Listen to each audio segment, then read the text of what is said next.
Omicron जो कि एक वेरिएंट ऑफ कंसर्न था, वह भी अक्रॉस द वर्ल्ड अब नोट किया जा रहा है। उसको ध्यान में रखते हुए यह डिमार्केशन हटा दी गई है। इसका एक मेजर इंपैक्ट यह रहता है कि इससे पहले हमने अपनी गाइडलाइंस में कहा था कि अगर आप एट रिस्क कंट्री से आ रहे हैं तो आपको यहां आने के बाद भी एयरपोर्ट पर भी अपना टेस्ट कराना पड़ेगा, आरटीपीसीआर टेस्ट कराना पड़ेगा। और आप जब तक आरटीपीसीआर टेस्ट की रिपोर्ट नहीं आती है, क्योंकि उस समय जिस तरह से केसेस जिस गति से फैल रहे थे तो कंट्रोल करने के लिए जरूरी था, तो हमने कहा था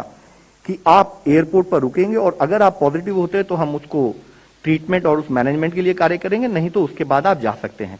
तो क्योंकि अब यह डिमार्केशन हटा दी गई है तो अब किसी भी ट्रैवलर को वहां पर रुकने की जरूरत नहीं है।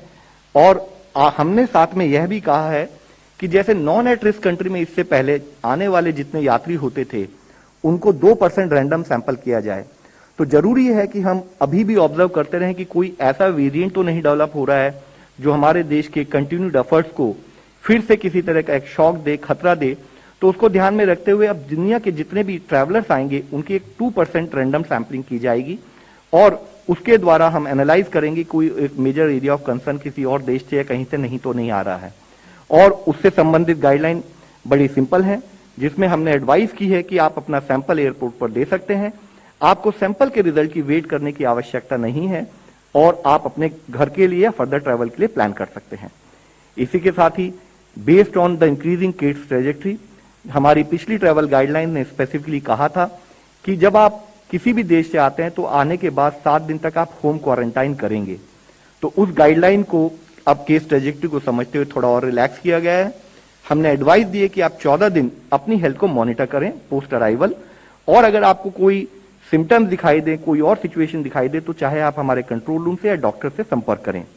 इसी के साथ ही पुरानी गाइडलाइन ने एक और विषय को हाईलाइट किया था कि 8वें दिन यानी कि होम क्वारंटाइन जो पुरानी गाइडलाइन में था उसके पूरे होने के बाद भी आप आरटीपीसीआर टेस्ट कराकर एयर सुविधा पोर्टल पर अपलोड करें।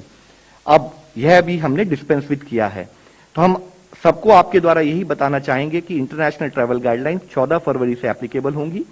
और यह guideline based on situation across the country and across the world इनको करके ये रिलैक्सेशन दी गई हैं, जिससे कि इंटरनेशनल ट्रैवल को भी बढ़ावा मिलेगा।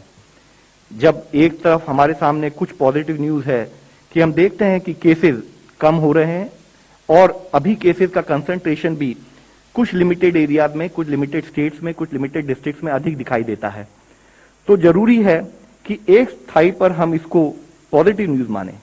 लेकिन दूसरा भी जरूरी है कि हम यह ध्यान रखें कि कोविड हमारे सामने आज भी एक चुनौती के रूप में बना हुआ है। तो जरूरी है कि हम एक नए नॉर्मल के रूप में कोविड अप्रोप्रिएट बिहेवियर को